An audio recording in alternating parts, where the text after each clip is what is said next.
Hello, welcome to Theosophy in Wales. I'm Dave Marsland. Human consciousness, an active force. Human consciousness includes awareness. This implies an active force. Awareness without motivation to action is pointless. Now, awareness requires a subject and an object.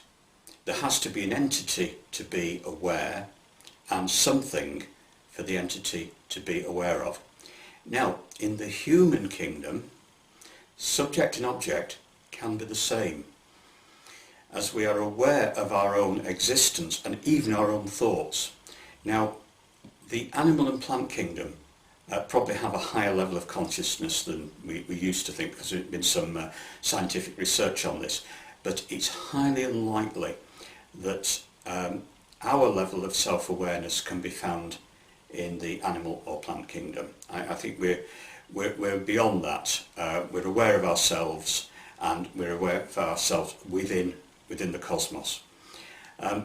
Now, as we are aware of ourselves and of things outside us, human consciousness can be directed inwards and outwards. And coupled with our accompanying intelligence, we can work on ourselves and we can work on our situation in the world.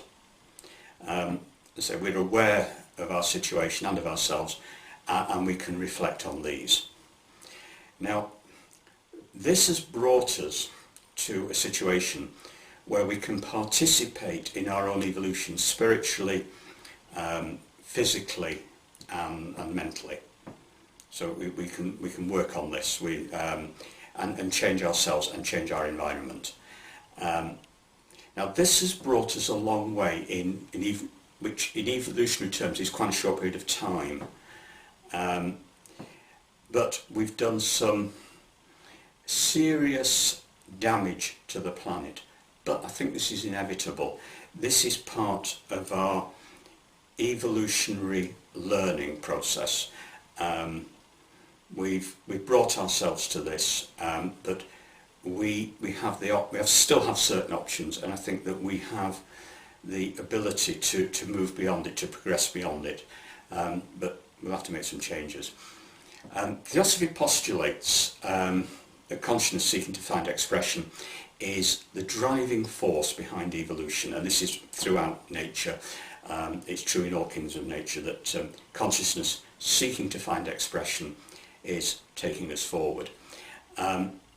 Also, humanity, according to Theosophy, is a separate kingdom of nature with its own evolutionary path.